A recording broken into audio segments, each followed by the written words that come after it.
الحمدللہ والصلاۃ والسلام علی رسول اللہ اما بعد۔ محترم ناظرین و سامعین، سنن ابن ماجہ میں سے ابواب النکاح ہم سماعت فرما رہے ہیں۔ آج ابواب النکاح کا عنوان نمبر 24 ہے، باب الولیمتی، ولیمے کا بیان۔ ولیمہ کرنا ضروری ہے، اگرچہ انسان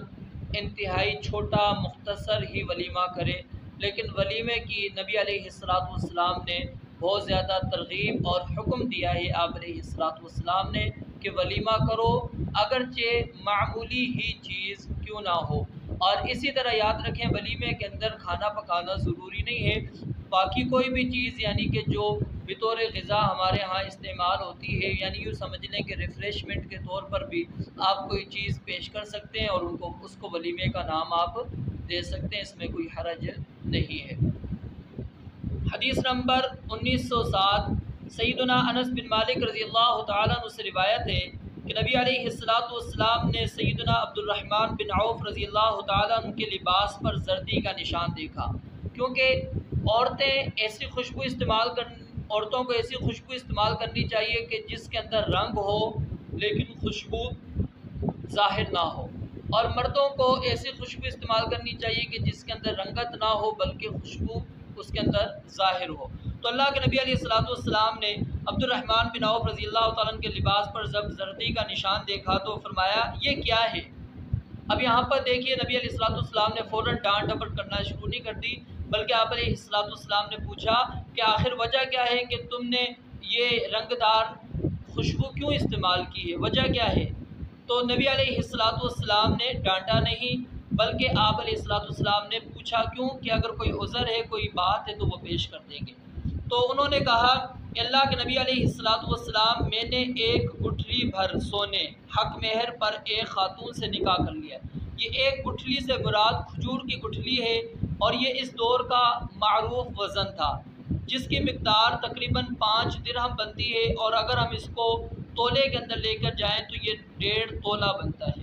یعنی 1.5 تولہ چاندی انہوں نے دی، اور اس بدلے پر انہوں نے کیا کیا، وہ سونا دیا، اور اس کے بدلے انہوں نے نکاح کیا۔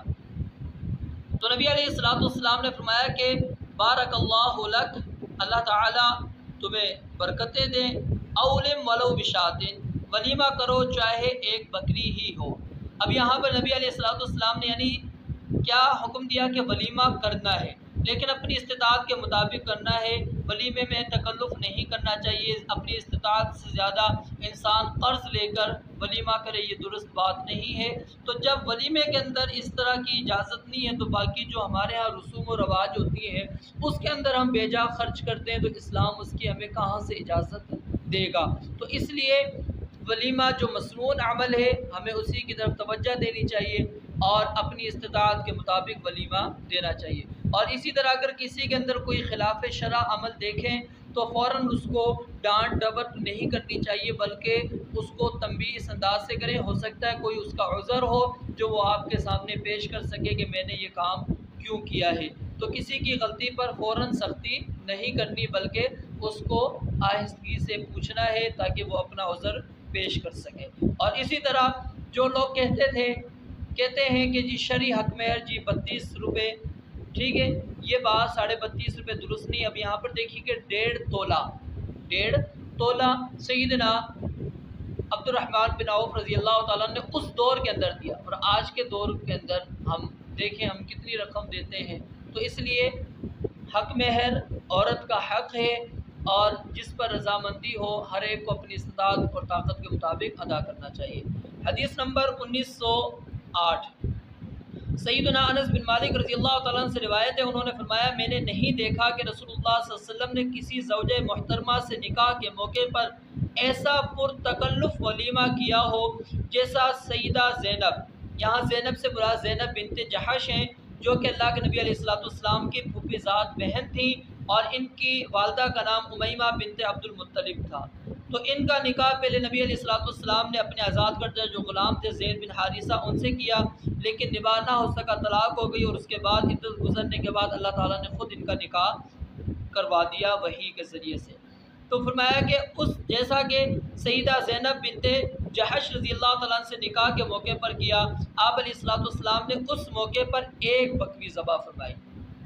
یعنی کہ سیدہ زینب سے جب آپ کا نکاح ہوا اس وقت آپ نے ایک بکری ذبح کی۔ اور عرب کے نزدیک آپ جانتے ہیں کہ عرب وہ پرتکلف کھانے کھایا کرتے تھے اور گوشت کے عادی تھے۔ اونٹوں کو نہر کر لینا ان کے ہاں کوئی معمولی نہیں تھا، مہمان آتا وہ اونٹ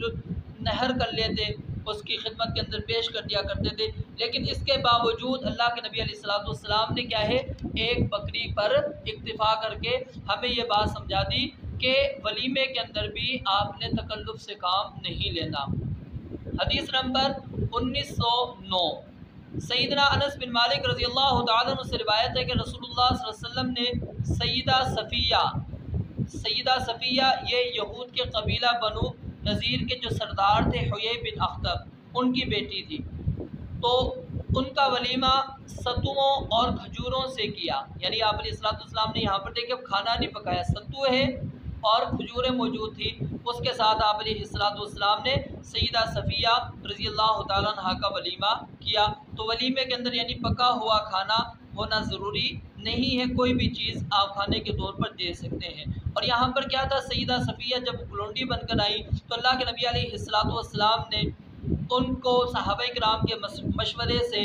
اپنے لیے منتخب کیا۔ پھر آپ علیہ السلام نے اس پر جب اسلام کو پیش کیا تو اس نے اسلام قبول کر لیا، اور آپ علیہ السلام نے اس کے اسلام قبول کرنے ہی کو، بلکہ آپ علیہ السلام نے اسلام قبول کرنے کے بعد اس کو آزاد کر دیا، اور اس آزادی کو آپ علیہ السلام نے کیا ہے، حق مہر کے طور پر مقرر کر دیا تھا۔ حدیث نمبر 1910، انس بن مالک رضی اللہ تعالیٰ عنہ سے روایت ہے، انہوں نے فرمایا میں نبی علیہ السلام کے ایک ولیمے میں حاضر ہوا، اس میں نہ گوشت تھا اور نہ روٹی، صرف ستو اور کھجور وغیرہ پیش کی گئی۔ امام ابن ماجہ رحمہ اللہ فرماتے ہیں کہ اس حدیث کو صرف ابن عیینہ ہی نے بیان کیا ہے، یعنی وہی بیان کرتے ہیں۔ تو اس روایت کو شیخ حافظ زبیر علی زئی رحمہ اللہ نے سند کے اعتبار سے ضعیف قرار دیا، لیکن دیگر محققین جو ہے اس کو شواہد کی بنیاد پر صحیح اور حسن قرار انہوں نے دیا ہے۔ حدیث نمبر 1911، یہ بھی سند کے لحاظ سے ضعیف ہے، اور اس کے اندر مفضل بن عبداللہ راوی جو ہے ضعیف ہے، اور اسی طرح اس کے اندر جابر راوی ہے وہ بھی ضعیف ہے۔ ام المؤمنین حضرت عائشہ اور ام المؤمنین حضرت ام سلمہ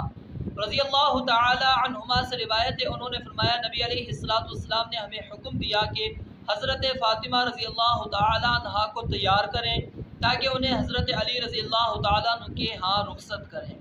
ہم نے گھر کی طرف توجہ کی اور اس میں بطحا کے میدان کی نرم مٹی بچھا دی، اس طرح کمرے کی یعنی ناہموار فرش میں جو کنکر پتھر وغیرہ موجود تھے وہ چھپ گئے۔ پھر ہم نے 2 تکیوں میں کھجور کے درخت کا چھلکا بھرا جسے ہم نے خود اپنے ہاتھوں سے دھنا تھا، پھر ہم نے کھانے کو کھجوریں اور کشمش پیش کی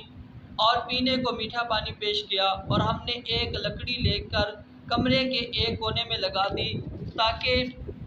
اس پر مشکیزہ اور کپڑے لٹکائے جا سکیں۔ ہم نے حضرت فاطمہ رضی اللہ تعالیٰ عنہ کی شادی سے اچھی کوئی شادی نہیں دیکھی، لیکن یہ روایت جیسا کہ میں نے آپ کو بتایا سند کے لحاظ سے ضعیف ہے۔ حدیث نمبر 1912، سہل بن سعد ساعدی رضی اللہ تعالی عنہما سے روایت ہے، انہوں نے فرمایا کہ حضرت ابو اسید یعنی عبداللہ ابن ثابت ساعدی رضی اللہ تعالیٰ عنہ نے اپنی شادی کے موقع پر نبی علیہ السلام کو دعوت دی، دلہن خود ان کی خدمت کر رہی تھی۔ انہوں نے فرمایا کیا تمہیں معلوم ہے میں نے رسول اللہ صلی اللہ علیہ وسلم کی خدمت میں کیا مشروب پیش کیا؟ میں نے رات کو کچھ کھجوریں پانی میں ڈال دی، صبح کو میں نے انہیں صاف کیا اور یہی مشروب آپ علیہ السلام کی خدمت میں نوش فرمانے کے لیے پیش کر دیا۔ تو یہاں سے یہ بات بھی ثابت ہو گئی کہ آپ شادی کے موقع پر دعوت بھی دے سکتے ہیں، اور اسی طرح یہاں سے یہ بات بھی ثابت ہو گئی کہ جو عورت ہے وہ مہمانوں کی خدمت کر سکتی ہے اگرچہ وہ اس کے لیے محرم نہ ہو، لیکن شرعی پردے کی شرط لازم ہے۔ اور پیچھے جو عبد الرحمن بن عوف رضی اللہ تعالیٰ کی روایت پڑھی اس کے اندر سے یہ بات بھی ہمیں سمجھ میں آئی کہ ہمارے ہاں کیا ہوتا ہے، اگر کوئی شخص ہمیں شادی کے موقع پر دعوت نہ دے، بلائے نہ، تو ہم ناراضگی کا اظہار کرتے ہیں۔ اب یہاں پر دیکھیے نبی علیہ السلام کو انہوں نے دعوت نہیں دی، آپ کو پتہ تک بھی نہیں ہے، لیکن آپ علیہ السلام نے کسی قسم کی ناراضگی کا اظہار نہیں فرمایا۔ تو اس لیے ہمیں بھی اس معاملے کے اندر ناراض نہیں ہونا چاہیے کہ اگر کوئی شخص ہمیں دعوت نہیں دیتا، ہو سکتا ہے اس کا کوئی عذر ہو، کوئی وجہ ہو جس کے سبب سے وہ ہمیں دعوت نہیں دے پا رہا، تو ہمیں اس کے اندر اس کے اوپر ناراضگی کا اظہار نہیں کرنا چاہیے۔ اللہ رب العالمین سے دعا ہے رب العالمین سمجھنے اور عمل کرنے کی توفیق عطا فرمائے۔ وآخر دعوانا